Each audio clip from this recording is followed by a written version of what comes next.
Cada any a Bàscara es despatxen més d'un miler de tortells en un sol dia. Aquest 2008 la festa ha coincidit amb la jornada electoral, però això no ha impedit que el mercat dels tortells hagi tingut una gran afluència de visitants.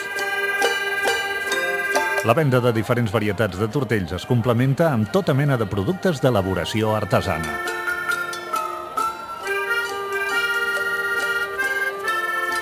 Sardanes i espectacles d'animació infantil arrodoneixen aquesta festa.